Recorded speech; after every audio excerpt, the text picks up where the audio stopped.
একজন মানুষ যার জীবন শুরু হয়েছিল জেনিনের ধুলোমাখা শরণার্থী শিবিরে, যার নাম শুনলে ইসরায়েলের ভয় জাগে। একজন মুক্তিকামী যোদ্ধা যিনি বন্দী থেকেও স্বাধীনতার প্রতীক হয়েছিলেন। বলছিলাম ফিলিস্তিনি প্রতিরোধের জীবন্ত কিংবদন্তি জাকারিয়া জুবাইদির কথা। زكريا زبيدي زكريا بدي का मुतालबा زكريا زبيدي المؤمنين رجال صدقوا ما عهد الله عليه। জুবাইদির লড়াই শুরু হয়েছিল মায়ের চোখের সামনে বাবার গ্রেফতার দিয়ে। 13 বছর বয়সে ইসরায়েলি সেনাদের গুলিতে এক পাহাড়, 14টি প্রথম জেল। কিন্তু কারাগারে বসেই সে শিখে ফেলে হিব্রু ভাষা। শত্রুর মুখের ভাষা বুঝতে পারাটাও নাকি যুদ্ধের হাতিয়ার। 2002 সালে যখন ইসরায়েলি স্নাইপাররা তার প্রাণপ্রিয় মা আর ভাইকে হত্যা করল, তখন থেকেই জুবাইদি হয়ে উঠল আল-আকসা ব্রিগেডের মেশিন গানধারী যোদ্ধা। কিন্তু এই গল্প কি শুধুই রক্তের?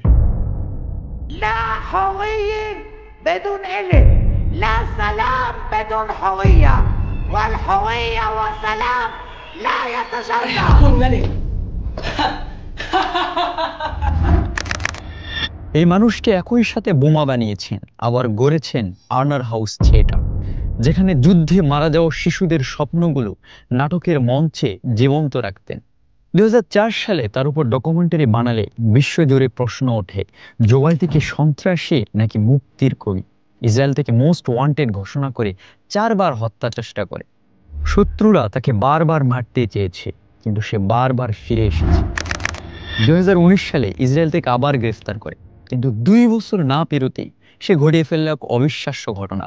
ইসরায়েলের সর্বোচ্চ সিকিউরিটি বেষ্টিত গিলবোয়া কারাগার, যেটাকে বলা হয় দ্য মডার্ন আলকাট্রাস, সেখান থেকে মাত্র 5 জন সহযোদ্ধাকে নিয়ে চামচ দিয়ে সুড়ঙ্গ করে পালিয়ে যায়।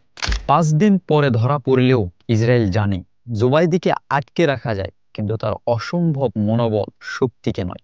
আজ গাজার পশ্চিম তীরের জেনিনে যে প্রতিরোধ চলছে, তার পিছনে প্রধান অনুপ্রেরণা এই জাকারিয়া জুবাইদি।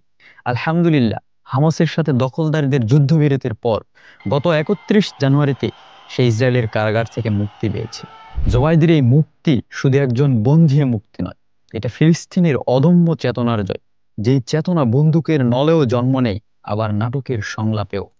যেই চেতনা বলে আমি মরবো না, আমি মরবো না, কারণ আমার পিছনে ফিলিস্তিনের মাটি, সামনে স্বপ্নের জেরুজালেম।